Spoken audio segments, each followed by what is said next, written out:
Other shows we have for you to enjoy at myclassicradio.net. The Avengers was most certainly not a household name in South Africa prior to the radio series. With no national television service until 1976, the mechanism simply was not present in the country to show television programs to mass audiences. While many other countries reveled in the filmed adventures of John Steed and company, South Africa was not equipped to join in the fun. The series took Britain by storm and made a major impression in the American markets, being that greatest of rarities, a British series given a network transmission slot. However, as a filmed series, rather than a videotaped one, The Avengers was able to gain a modicum of exposure in South Africa through film rentals. Come and listen at myclassicradio.net. Other shows we have for you to enjoy at myclassicradio.net. The Black Museum was a 1951 radio crime drama program independently produced by Harry Alan Towers and based on real-life cases from the files of Scotland Yard's Black Museum. Ira Marion was the scriptwriter, and music for the series was composed and conducted by Sidney Torch. Although often mistakenly cited as being produced for the BBC, the series was produced and syndicated commercially by Towers throughout the English-speaking world. Come and listen at myclassicradio.net.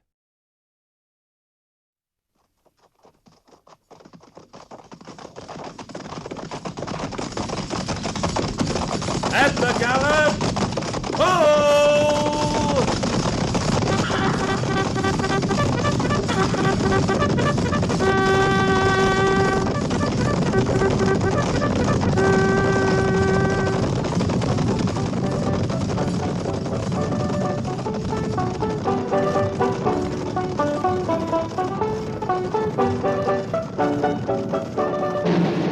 Fort Laramie.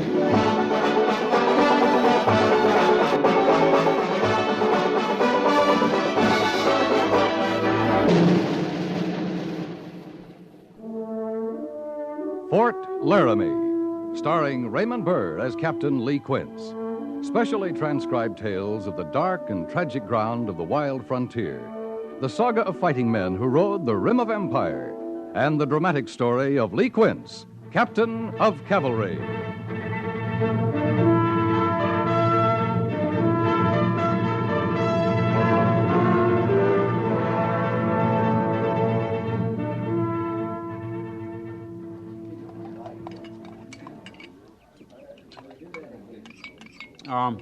How long would you say you known him, Patchen? I had that proud honor, I guess, 8-10 years now. Of course, I ain't had the privilege of serving with him since the war. I still don't see why you just don't go right up to him and make yourself known. Well, I wouldn't intrude on the captain that way, Drury. He's a busy man, tracking engines, planning battles. Besides, just 'cause I recollect him so well don't mean he'd remember me. But he's a kindly man. Oh, the time will come, the just right time. I'll acknowledge myself to Captain Lee Quince. I'll bet you he'll be proud, knowing you asked special to serve under him again. Maybe surprised, even. Of course, I only been with the company a week now, but it seems to me the men hold him right high in their thought. I ain't been here long myself, but there's not a man I know wouldn't lay down his life for Captain Quince, if need be. Well, now, that's nice. I declare that's real nice. Captain ever talk much about the war? Any of his experiences? Well, like I say, I ain't been here long myself. But the men say he's not much for talk about anything. Never was. Even when he was younger, when most men talk free, he was more for action than words. Yeah. It's funny, ain't it? How you can sense so much good feeling in a man without him talking much. That's a funny thing, all right. I like to draw duty with the captain. I sure do. I always have the feeling that no matter what, he's been thinking ahead, planning for us. I feel safe riding with the captain. Of course, it's hard to tell what a man's thinking if you don't make his thoughts known. It don't matter to me much what he's thinking, so long as he's acting good. There's the big thing, how a man acts. Oh, this sure is different country out here. Different kind of fighting country, too. How you mean? We fought closer in the war. Like there'd be a stream here, you see? Yeah. Say it was a kind of clearing, you know. And on one side, the Rebs would be cowering in the trees. We'd be standing firm on the other side. Now, sooner or later, somebody's got to make a move for that water. The horses and for themselves. I tell you, you get thirsty. You get so you care more about water than living. Anybody's living.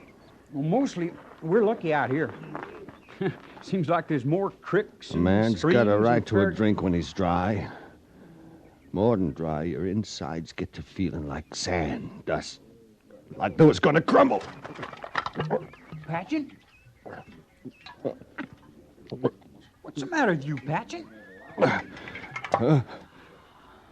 You say something, Drury? Ask if something was wrong. Wrong, boy? No. Nothing's wrong. I just get a thirst sometime. You talked yourself dry. It ain't hot. Well, we got plenty of water. There's a stream not 50 yards from you. I know that. I know. Well, you were saying about the fighting being different in the war. Yeah, like I said, we fought closer. Man to man sometimes.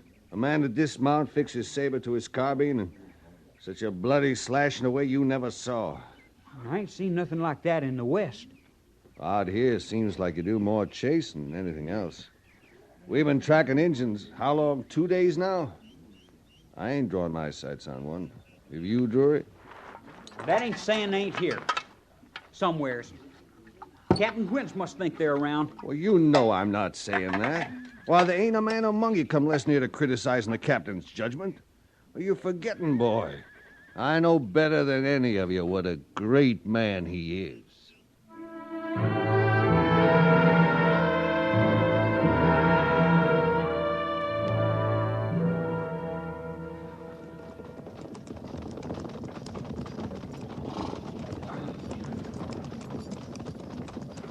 Looks like their campsite ahead, Mr. Syberts. Must have made camp here last night. Yes, sir. We've been just about a day behind them all the way, haven't we, Captain? And it looks like we're going to stay that way. I'll say one thing for them. They pick good campsites. Captain, it's the end of the 4th day. Didn't Major Daggett say if we could catch him in 4 days, fine, and if not, report back to Fort Laramie? Yeah, those are the orders, Mr. Syberts. Seems like a waste somehow. All this riding only to turn back. One thing, we don't lose many men this way. That's true, Captain. They won't be the first who slipped off the reservation, got away with it. Sergeant! Joe!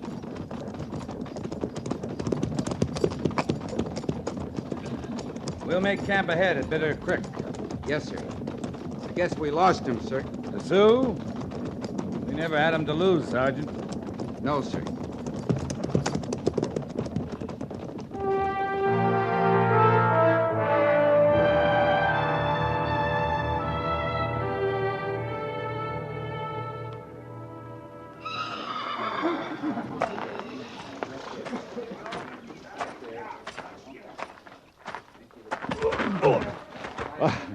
I declare, Captain, I'm real sorry about that. No harm done.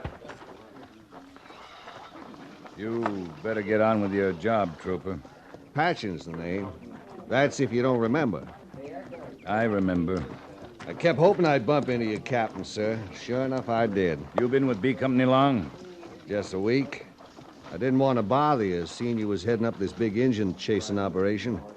I didn't see any Injuns myself, but the men keep telling me they must be somewhere around. Captain Quince wouldn't be out chasing them. We're moving back to Fort Laramie starting tomorrow. When we get there, I'll see you get a transfer to another company. Now, I'm sorry to hear you say that, Captain. I've been looking forward to this reunion longer than I can tell.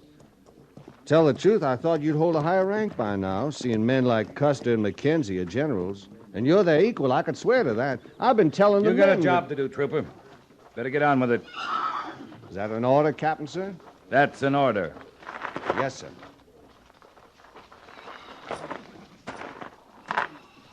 Oh, Captain. Well? I thought maybe you'd want to know. It didn't just happen my being in your company. I asked for this duty special on account of us being such old friends.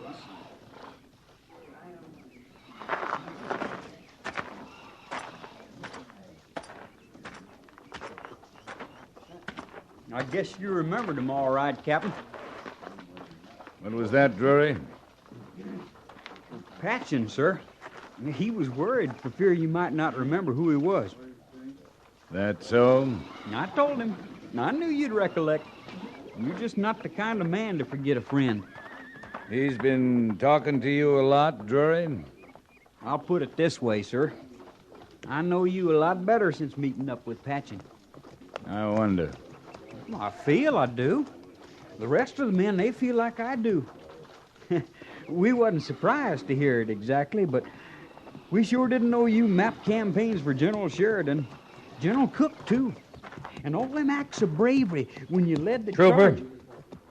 Yes, sir? You got duty with the mess sergeant, right? That's right, sir. Move out. Yes, sir.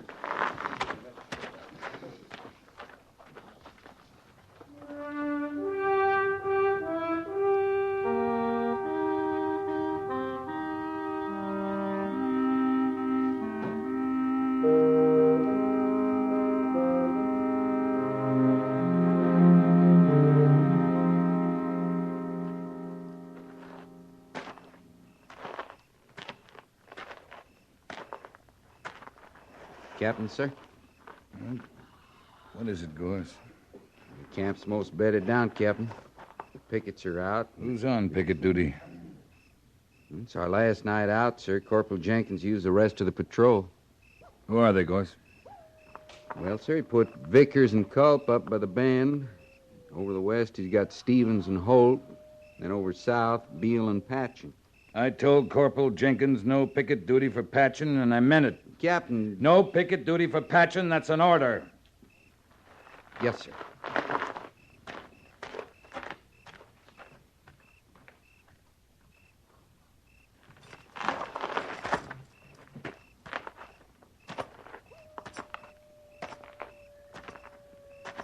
Captain?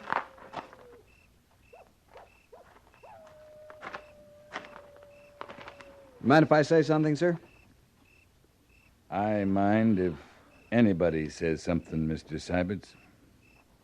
I just want to ask you why. I wouldn't bother asking, Mr. Syberts. It's about the men, Captain. I have the right to speak out about the men.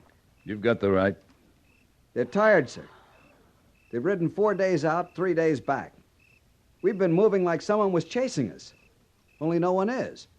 Any other observations, Mr. Syberts? Yes, sir. Everyone stood his turn at picket duty. Everyone but Patchen. You're getting awful close to asking why again, Mr. Syberts. I'm sure you have a reason, Captain. I hope it's a good one, because the men don't understand. I think we got a morale problem. We won't have it long. We'll be back at the fort tomorrow. Captain, if you'd like Good to... night, Mr. Syberts.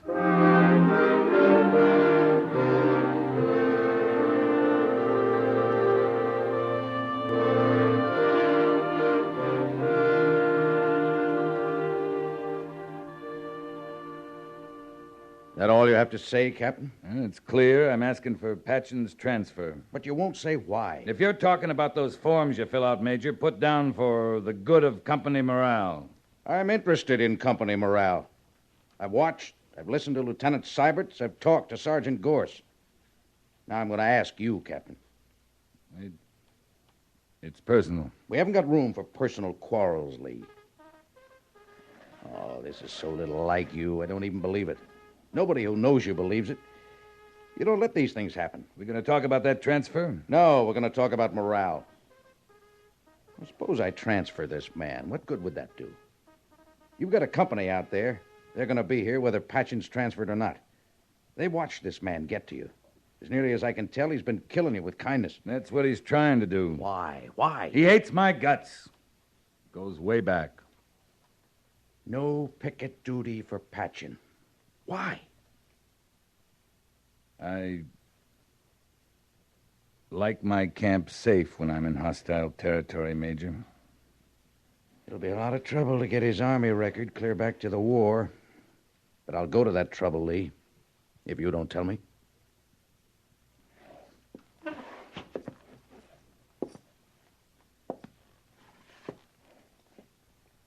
I saved his life once. He's never forgiven me. That's an odd thing to say. It's the truth. I saved a lousy, gutless life. He knows it is. He lives with it. He served under you? I served under him. Patchen was an officer? Captain Joseph Patchen, New York Cavalry. It was before I knew you, Major. Remember the little wars? Us on one side of a stream, them on the other. And both of you needing the water in between? Yeah, I remember. Yeah, 5 days and nights we sat there looking across at them, waiting. Just waiting. We had a little water. We could have held out. The men were doing fine. He ordered a charge? He didn't order anything. We just split wide open crazy. Took off after that stream before anyone knew what hit. The men thought it was a charge, him being in command. We lost half a company. You hate his guts, too, don't you?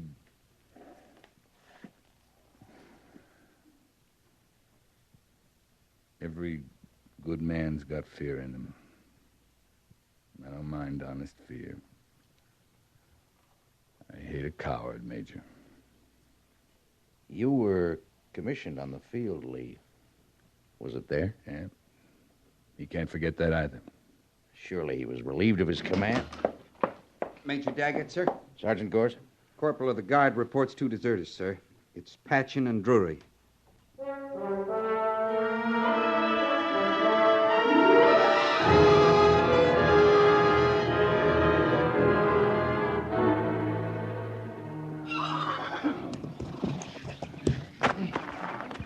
Pick your men, Sergeant. Fan out around the house. Check the barn. Yes, sir. Holt, Vickers, cover the barn. You, Beal, Culp, the corral. Stevens and Fredericks. You, Stewart, you come with me.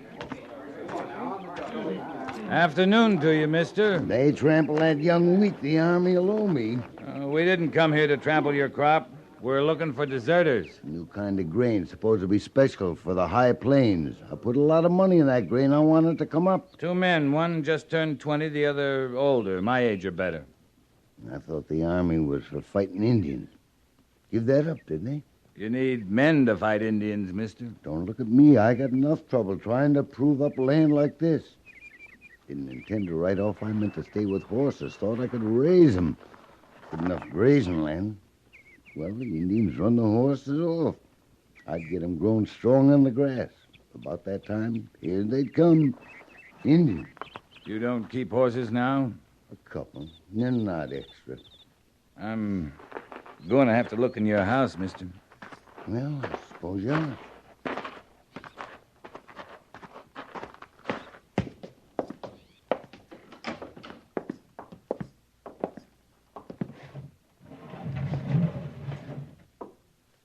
How many did you say you was looking for?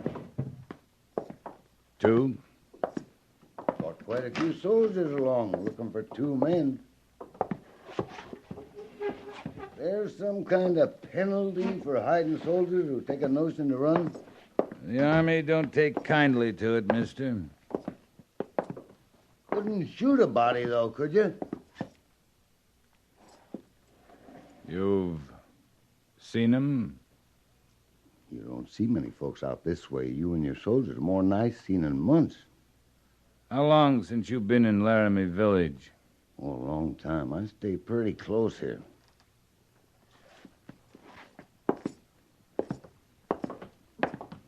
I knew you wouldn't find him here. Thought you'd want to see for yourself, though.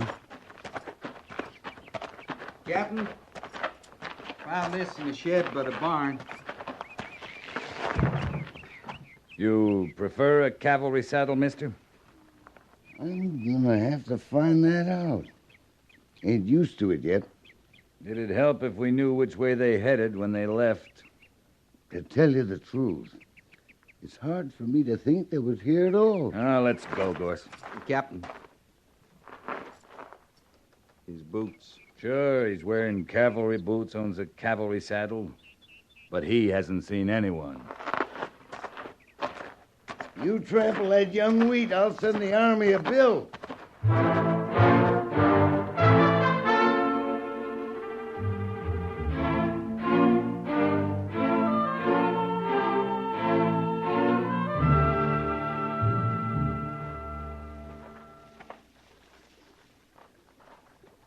You going up to the house at all, Captain? Talk to him? Yeah, talking to him didn't do any good. Kind of a sniveling one. Kept wanting to know why the captain himself didn't come to him, ask the questions. He took it real personal like. The captain himself's about through talking. I come up against any more crawly settlers, Gorse, I'm apt to start breaking a few necks. I'm feeling a little mean myself. 3 plates of warm grub sitting on his table. Him all alone in the house. He never heard of 2 deserters. We'll find them. The men want to awful bad. For you, Captain. That'd be some comfort. That'd be some comfort, Gorse. I sure feel bad about Drury. He was going to make a good trooper. Yeah, I know. I thought sure Patchen would be out here near the stream. He gets an awful thirst sometimes. Let's check that barn again. Yes, sir. There's only about 2 hours of daylight left. I hate to give him a night's start in this country. We're not going to. Oh, Captain.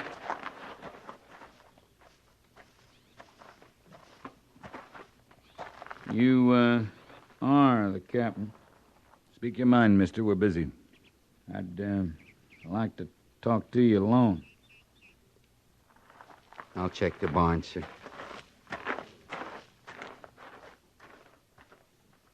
All right, talk. I've been sitting up in the house trying to remember.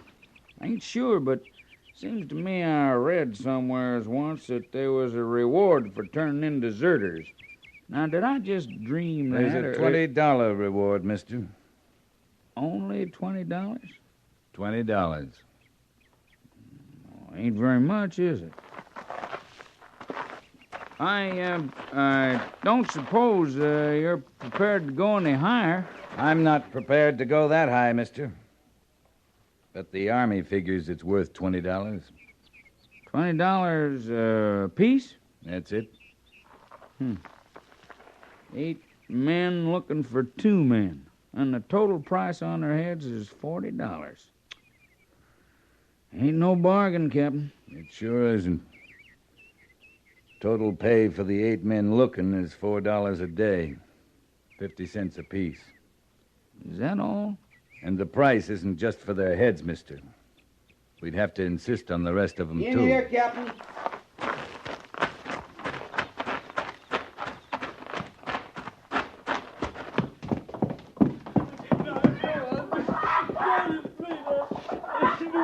He was in the loft. He called down to me, then he come down himself. Patching up there, too, boy? No, sir. No, sir, he run. I don't know how far. I don't know how long ago. Captain, I don't know nothing. You stay with him, Gorse. I'm going to find Patchen. Yes, sir. No, Captain, don't you leave yet. You hear me out, will you, please? Sergeant Gorse will hear you out. Patchen's got everything, Captain. He's got himself every kind of gun you ever saw. His and mine. All we could buy is steel. He's going to be waiting for you, Captain. I hope he is. You got to know my shame. It don't seem now it could have happened to me. It worked on me so slow, I didn't even know it was happening. But I know now. I feel all the ugly shame of it. Talking's not much good now, Drury. I ain't talking to save myself, Captain. I know that ain't right. I know it can't be. I'm talking to understand. And for you to know I'm crawling with the shame of it. The crawling's uglier than the shame, boy.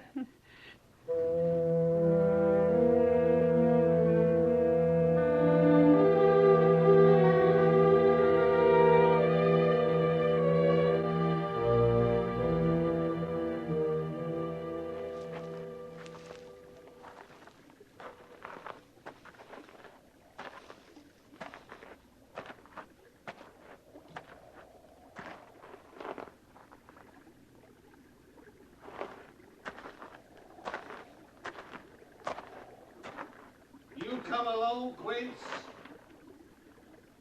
I'm alone, Patchen. That'd be your way, wouldn't it? Big, brave, alone. You must be the bravest man there is, Quince. Come on down, Patchen. I ain't coming down. I waited too long for this. I'm staying right here, and you're staying right there. You got plenty water? Understand, I ain't aiming for you, Quince. I'm just trying out my arsenal. That was my pistol. You're never gonna last without water, Patchen. I got 2 canteens, mine and Drury's. You could hit me if you tried good. You got a reason for not killing me, Patchen? That last was my rifle. I got me a buffalo gun off the settler, blow you clean away. You wouldn't even leave no spot, Quince. Come on down. We're gonna do this slow, Captain. Just you and me. Maybe my shots will get a little closer to you from time to time.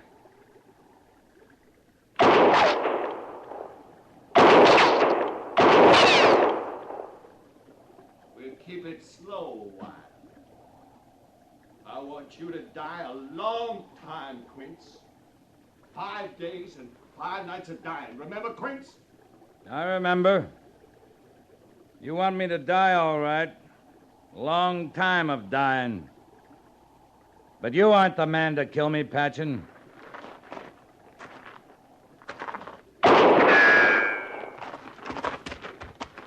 You ain't coming after me. You ain't that brave, Quince. Don't take a brave man to come after you, Patchen. Just takes a man.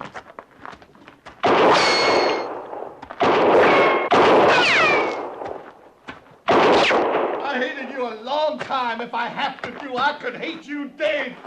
You hate yourself, Patchen. Wouldn't feel good killing me. You'd still have yourself.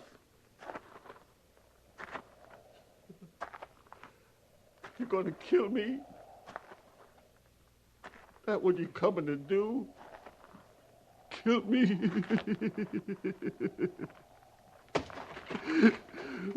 Please. Please don't kill me. I'm not gonna kill you, Patchen. Wouldn't feel good. Killing a coward. Get up.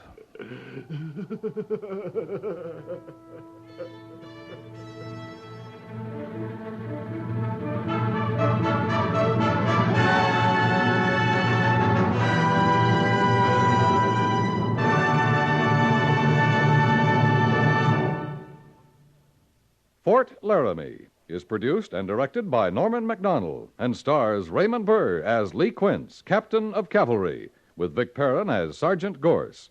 The script was specially written for Fort Laramie by Kathleen Height, with sound patterns by Bill James and Ray Kemper. Musical supervision by Amerigo Marino. Featured in the cast were Sam Edwards, Paul Duboff, James Nusser, and Herb Vigran. Jack Moyles is Major Daggett, and Harry Bartell is Lieutenant Seiberts.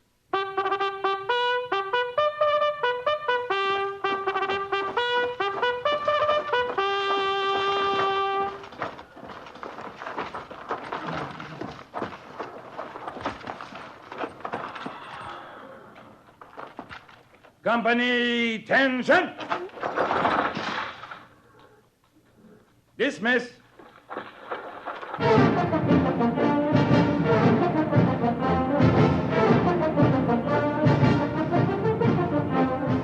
Next week, another transcribed story of the Northwest frontier and the troopers who fought under Lee Quince, Captain of Cavalry.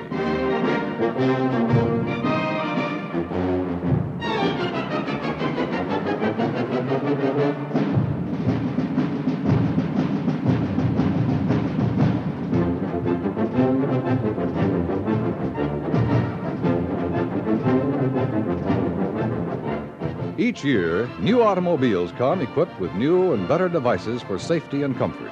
But there's one device for comfort and safety that you'll have to manufacture for yourself, no matter how advanced our technology becomes. And that device is a smile. A sense of humor and a friendly attitude toward other drivers on the highway is sure to earn courtesy and consideration in return. And courtesy and consideration are big safety factors on the highway.